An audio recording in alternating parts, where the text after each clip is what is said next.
It gives me great pleasure now to introduce SVA's president, Mr. David Rhodes.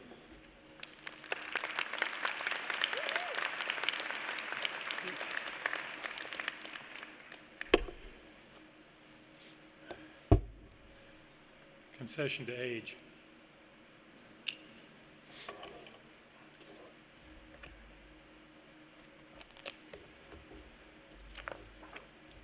Members of the board, honored guests, faculty, administration, parents, and most of all, soon-to-be graduates, I'd like to welcome you to SVA's 47th formal commencement exercises, held in honor of the class of 2022.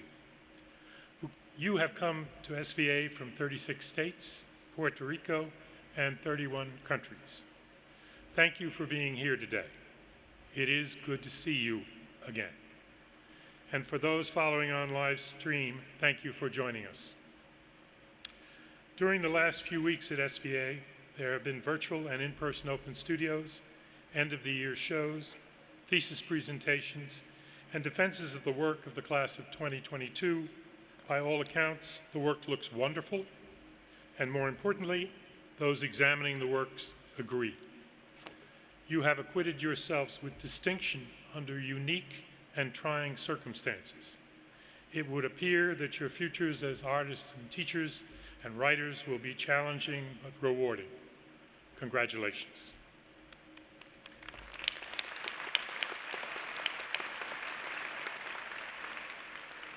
I'd like to begin by thinking about the purpose of your education at SVA.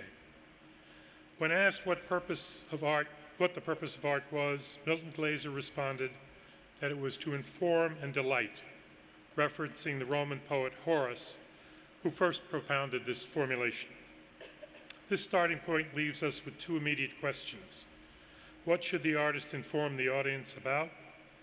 And how should the artist delight the audience?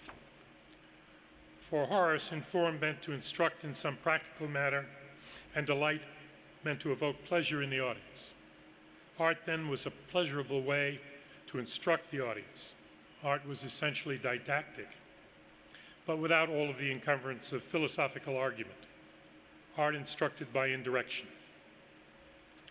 The ability of art to instruct, to convince by means other than rational argument, was the chief reason that in the Republic, Plato thought that the arts not only had to be censured when necessary, but harnessed by the philosopher kings, the original ruling class, to underpin and support the state. Art had to be turned into what we would now call propaganda to ensure the tranquility and proper functioning of the state.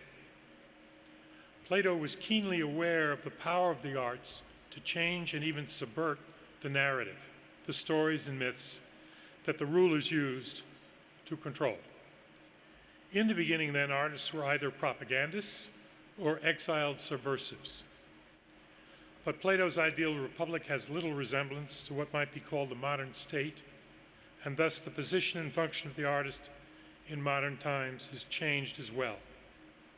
There is considerable space for the artist to act in a way that is neither propagandistic nor subversive, but rather constructive.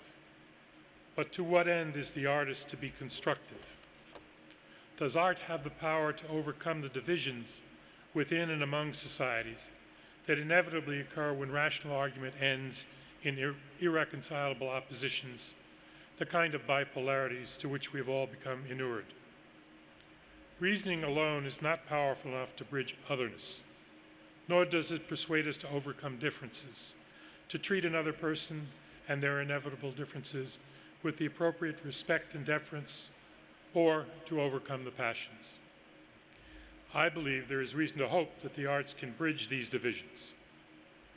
The hope resides in the arts' ability to engender empathy and compassion. In fact, there is little else that bridges the divide of otherness than the arts. In this, the arts are uniquely powerful, which is why those who profit from division consistently try to control or diminish the arts. Darren Walker, the president of the Ford Foundation, has remarked that without empathy, there is no justice. If that is true, then the creation of art that you have all committed yourself to is a deeply ethical undertaking. And because it is deeply ethical, the practice of making things needs to be approached with the seriousness and sincerity that befits an ethical enterprise. What I'm suggesting is that through your practice, each of you is engaged in persuading others. I'm not suggesting that any single work will change the world.